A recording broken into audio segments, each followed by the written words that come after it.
Hi everyone, thank you so much for joining us today. Welcome to our October webinar. So this month we're talking about Railway Earthworks Monitoring. I'm Amna Yousaf, I'm the Marketing and Events Executive here at Senceive. So as always, before we begin, I'm just going to run through some housekeeping notes. We will be having a short Q&A at the end of the webinar, so please feel free to type any questions into the question box as the webinar goes along, and we'll answer them at the end. And just to let you know, the webinar will be recorded and sent out to everyone who's registered afterwards. So I'd like to now introduce you to our speaker today, Callum Davidson. Callum is a strategic account manager here at Senceive. He's been managing key partnerships, including with Network Rail, for the past 3 years. Prior to joining Senceive, he worked as a project manager at Geo Instruments, specializing in geotechnical, structural, and environmental monitoring solutions. So over to you, Callum. Cool. Thank you very much, guys. Today I'm going to take about 30 minutes of your time to talk about Network Rail and how they use our earthwork monitoring solution. So without further ado, I'd like to go over the agenda. So, what are we going to look at? So what, why, and how we monitor earthworks. We're going to look at InfraGuard, our intelligent monitoring solution designed for earthworks. We're going to touch on some case studies, and then we're going to look at some additions that we can add to that solution before ending with kind of some summary notes and, as Emma states, a Q&A. So, what are earthworks? For those that don't know what earthworks are, they're either raised sections of earth or long excavations in the ground. They're built at high or low points on a railway line to ensure that the rail travels at an acceptable level or gradient. And today we're going to talk about how we monitor these assets and why, the biggest being landslips. So why do we monitor them? I mean, firstly, scale. Network Rail have around 190,000 earthwork assets across about 20,000 miles of track. You can't keep an eye on everything. So having areas where there is high risk, there is a reason why we'd want to monitor those assets.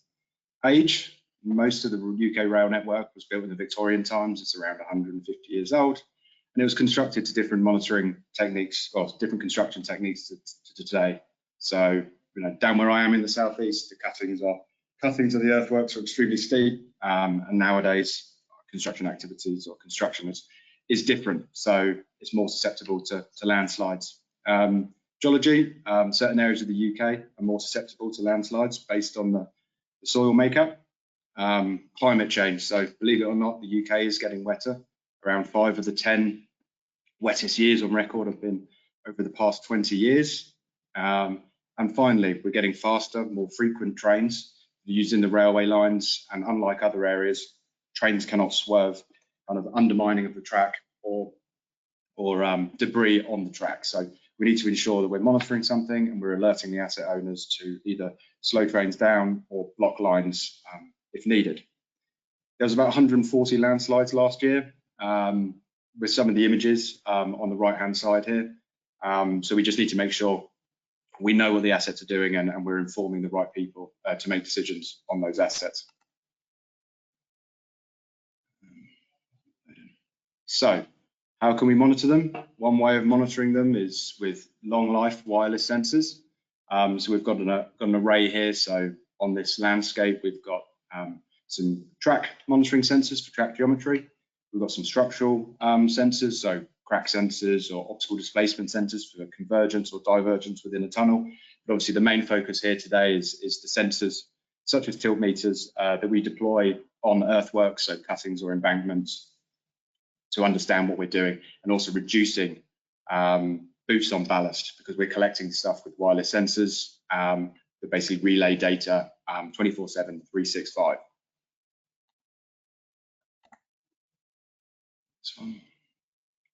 So how do these sensors that Senceive manufacture, how do they communicate back to the cloud? They communicate via an on-site gateway, so which is in effect a data logger. So there's 2 different platforms that Senceive provide. We have a flat mesh network, or we have a GeoWAN network.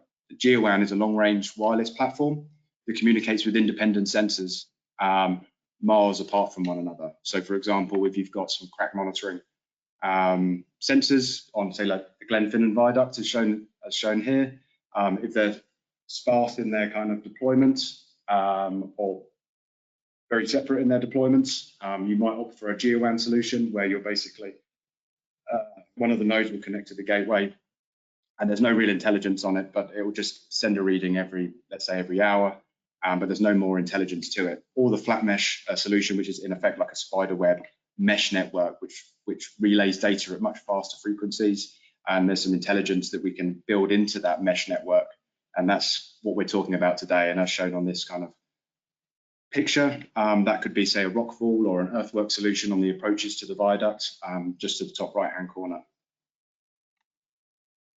So all sensors in the flat mesh wireless network, they communicate together, they mesh together, they form almost like a spider web, as shown in the animation here.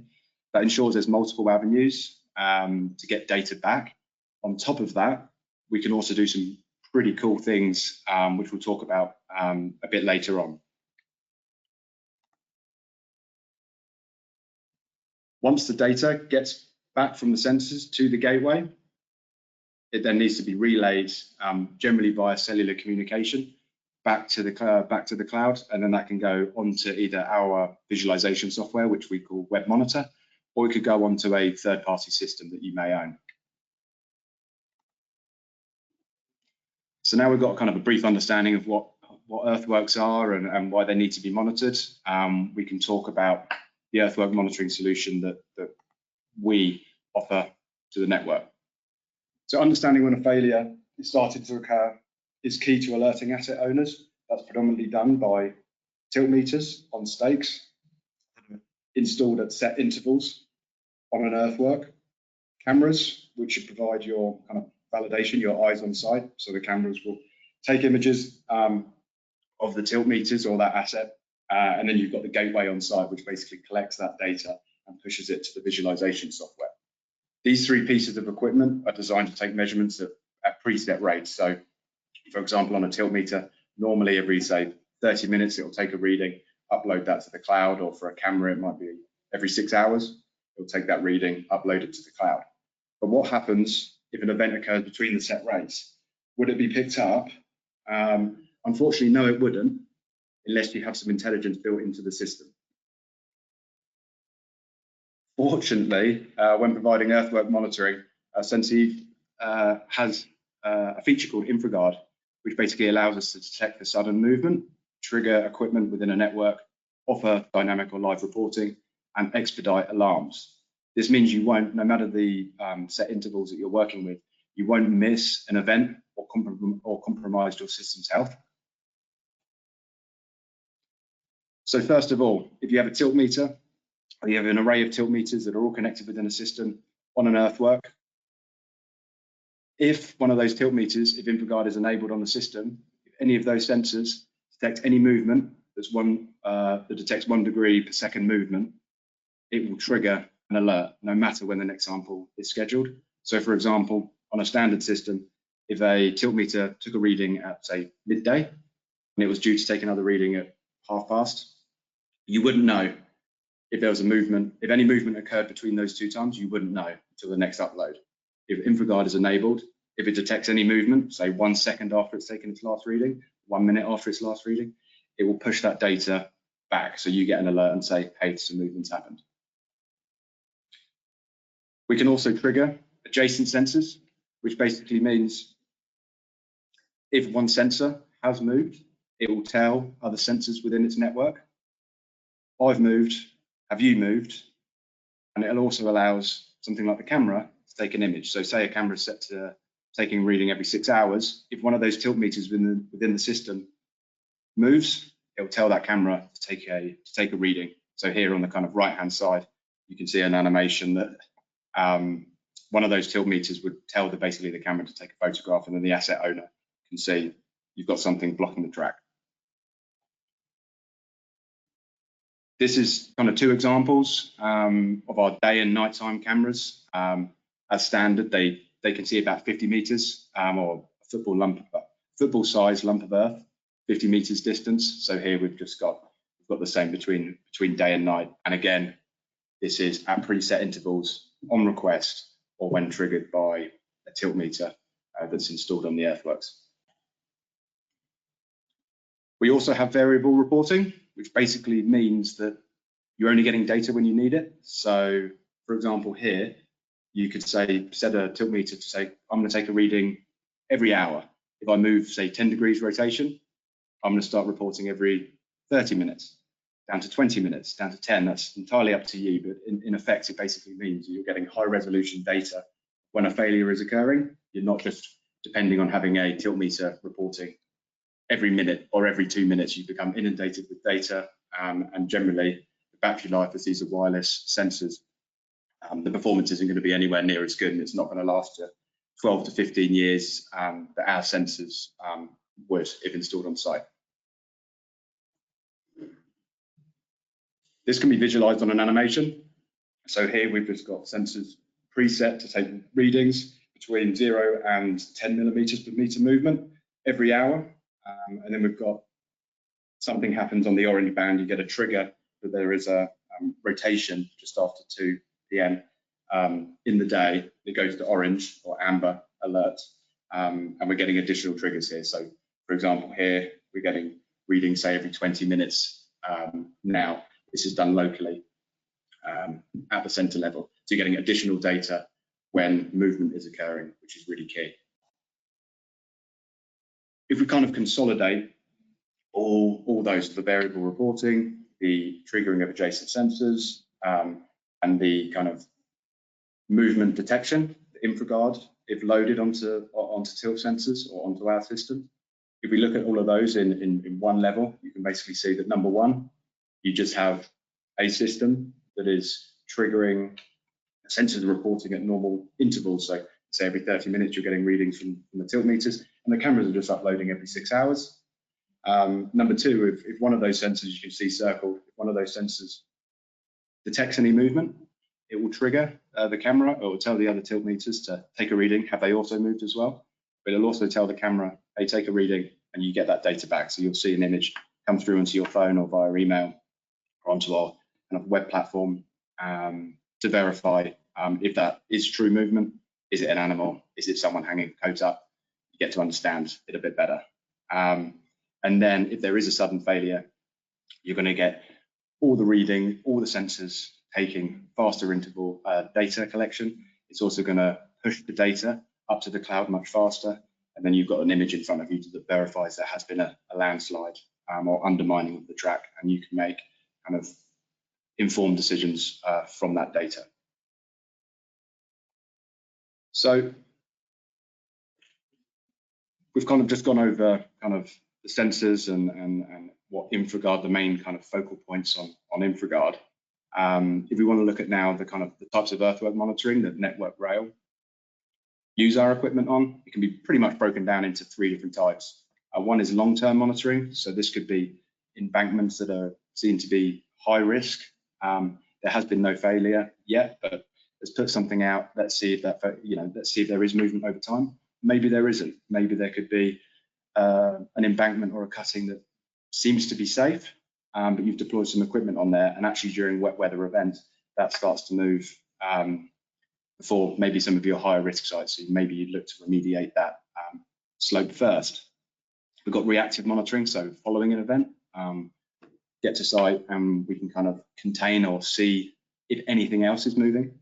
Or you've got project-based monitoring, so maybe you're redoing a retaining wall at the base of an embankment, and you just want to put some systems out on top of the embankment just to ensure whenever you're doing some kind of, you're redoing the retaining wall, there isn't any further movement that could kind of put an asset or humans at risk.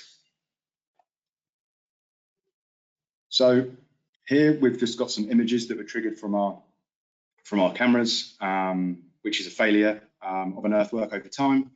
The system triggered, very well, you can see here on the right hand side, you can see the tilts moving, and the camera was obviously taking pictures during this failure and picked it up quite nicely.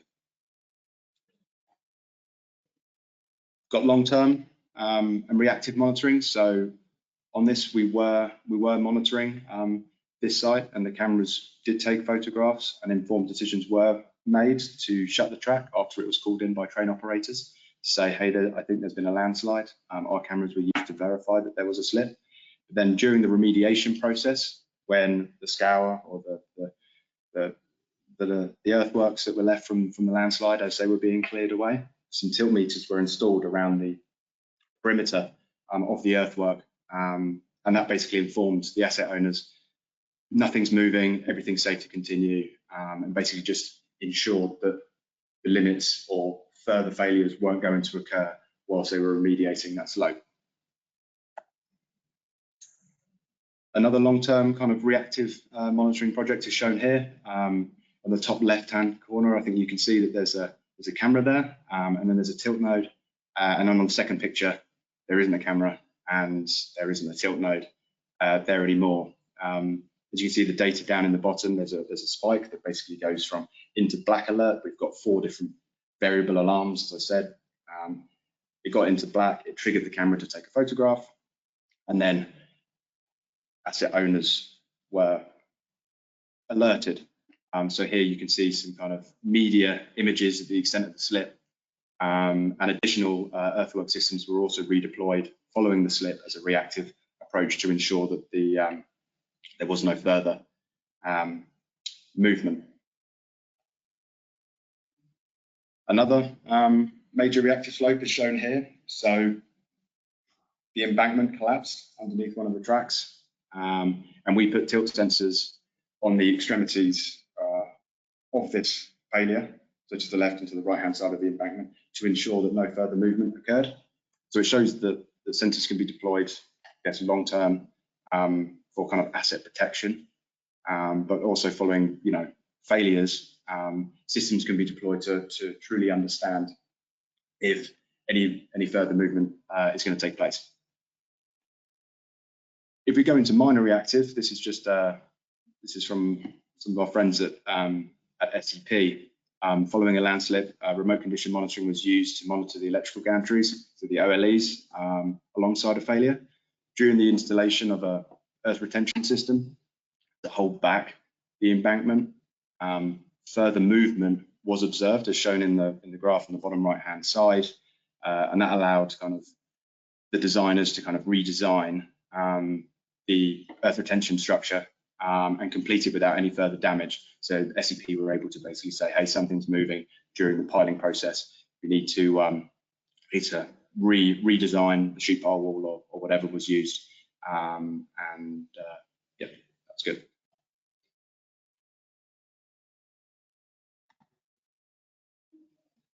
Oh, not bad here. Sorry. So they're the kind of main deployments here. So we have a system that we can basically measures rotational movement. So stakes are installed in the ground, they measure rotational movement. Cameras are triggered from that rotation, and that can be installed on minor monitoring works, major monitoring works, reactive monitoring works. But if we're talking about potential additions to this, we've got piezometers, in-place inclinometers, extensometers, soil moisture sensors. Any geotechnical third-party sensors can be added into the network through our interface sensors. So we have an array of interface sensors that are separate from tilt meters that just measure rotation. We can plug something into it, and we can get kind of further information from that.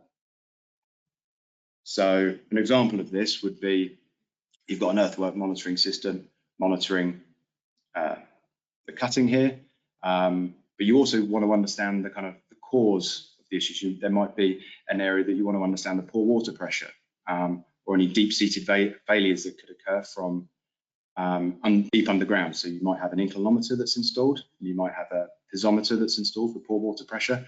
We can tie those in to the earthwork monitoring system that's on an earthwork, and we can also trigger off those events. So if an inclinometer started to move deep under the ground, we could force the tilt meters, or the tilt meters would wake up and they would be taking additional readings outside of their set frequency based on what the inclinometer is showing.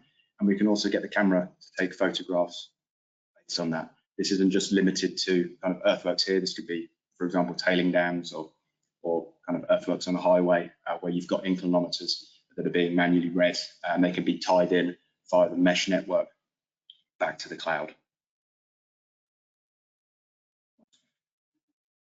So if we look at kind of the InfraGuard deployment, we've got about 500 sites that we currently have with InfraGuard across the UK. It equates to about 50 kilometers of earthworks that are currently being monitored using Senceive's equipment, and they're monitoring 24/7, 365 days a year. This is continuing to grow, and it's helping railway asset owners globally with monitoring their assets. So, in summary, we can't be everywhere at once to fix everything. We need to have a solution that can remotely monitor high-risk sites 24/7 for many years. And given the scale and the age of the earthworks and the increase with climate change, monitoring becomes more and more important, because we need to make informed decisions around protecting assets, lives, but we also want to understand what our earthworks are doing. There might be, for example, an earthwork that you're planning to remediate. There could be another earthwork that wasn't on your radar, but by using this and deploying this in certain instances, that actually shows movement far greater than what you were expecting, and then you can make informed decisions and maybe remediate that slope ahead of the planned scheduled works. So yeah, I mean, that's it. I know it's short and sweet, but please reach out to my colleagues or myself on this if you want to have a more in-depth conversation on earthwork monitoring and what we can do. And I hope this webinar, although brief, was somewhat beneficial to you all, and I appreciate the time that you've taken this afternoon to listen to me. So without further ado, thank you very much. And are there any questions? Thank you, Callum. We do have a few questions. So the first one is, which protocol is used by the sensors? Which protocol? I don't truly understand. Maybe it can be rewritten in a different way. Apologies. I don't.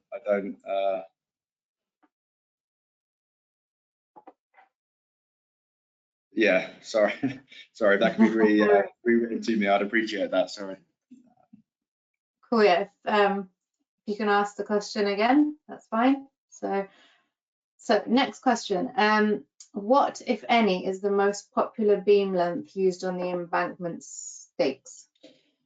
So as standard, we have an array of stakes. I mean, you can even use your own stakes. I guess it depends on the geology. If it's extremely soft ground, you may look for deeper lengths. So as standard, we normally use 1250 mil, but we can do 1.5 to 1.75 meters, 2 meters. It's really down to you guys. We offer the tilt meters to you, and we generally have like a set installation setup that we send to you, that we can send to you. But yeah, depending on the kind of intervals, you can decide, do you want it every 2 meters, every 4 meters, to what depth? It's entirely up to you, but it needs to be somewhat stable. So that's normally around 50 centimeters, half a meter embedment, kind of as a minimum. So another one, how long does it take to install equipment? If you're looking at a 5-chain, so about 100 meters of earthwork, probably get that done in a day. Depending, that's assuming that kind of de-veg has already taken place, and you go to site, everything's kind of pre-labeled, everything's kind of pre-configured. It works straight out of the box. So as long as you're doing CAT scanning to ensure there's nothing under the ground, and you've got a team that's kind of been trained and understands exactly what to do, you can install a 100-meter section of earthwork within a day, given the right, amount of people that can hammer the stakes in, and the poles, and we can fit the cameras and tilt meters and get that going. That's about a day, and it takes 1 to 2 days, depending on getting the site set up on the back end. So then we'll get an as-built from you guys, or a picture from a drone or from Google Maps that could be overlain with the kind of sensor locations. We'll bring that onto our system, and yeah, it'll be ready to go with alert set straight away. Thank you.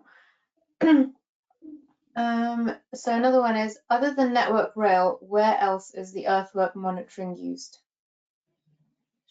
Great question. Predominantly, I look after network rail, the tier 1 contractors, the surveyors who kind of work with network rail.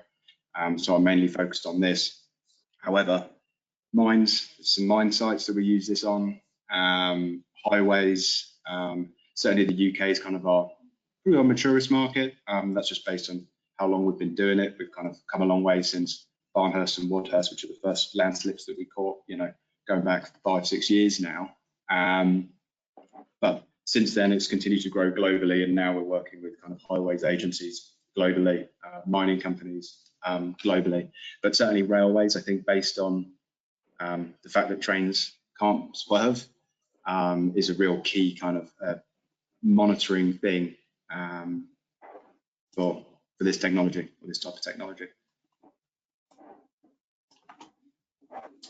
Okay, so I think this is, the question that I asked about the protocol and the sensors. Right. I think they've explained it, and they've said that you have 4G or satellite backhaul, and that's fine, but how do the sensors connect to the 4G modem?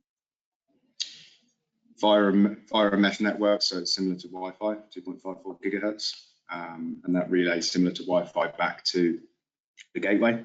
The gateway will then upload as standard via cellular communication, but there are other ways that we can do it with SATCOMs, or other ways of getting the data back. But as standard, it's just it's a mesh 2.54 gigahertz network. Cool. And then another question is, I lost it there. Do you use a beam length calculation for your millimeter tilt displacement? Yes, yeah, we can do. So again, that's entirely up to you. We can provide the raw degrees to yourselves if you want to put it into your own visualization software. For us, we'd normally take the beam length, and we'd use the rotational value with the beam length to calculate millimeters per meter. But again, very flexible from that. We're getting the rotational readings back. How that's presented can be however you prefer to view that data. Let's see. So another question, what training do you need to install the equipment? Like what expertise are needed? The kit comes pre-configured, so we'll help you do that. We've got lots of training on it. The actual installation, not too much. And putting the stakes in the ground, ensuring that people understand how the system works, how it meshes together, how everything communicates, certain limitations and advantages of putting things in different ways. There's training that can be provided to ensure that you're getting the best out of the system, but that's pretty much as much training as you need with regards to putting it into the ground, interpreting some of the data, and understanding kind of alerts and thresholds and the way that the earthwork is moving is something that there are expertise in, but we can certainly help with that, or advise on companies that know more about that to help with you guys. Okay, so another question, for the tilt nano macro node, what is the estimated battery life at a 30-minute reporting interval?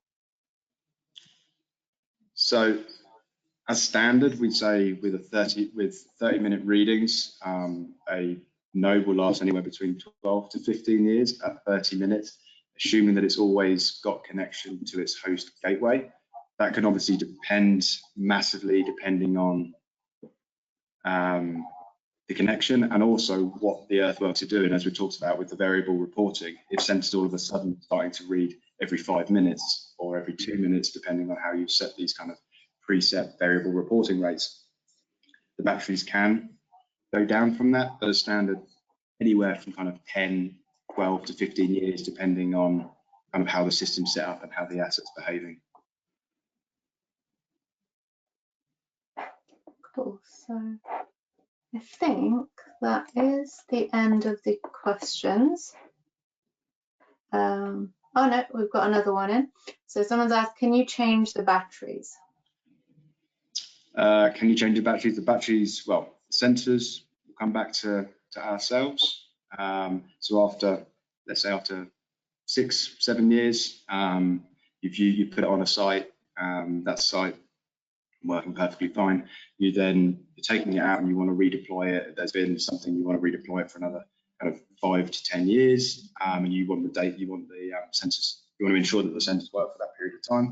You can send them back to Senceive. Senceive will swap the batteries for you. They'll also reconfigure, clean the nodes, reservice, basically an MOT or a service on the full kit, and then it's ready to deploy again. So we would generally do that in-house.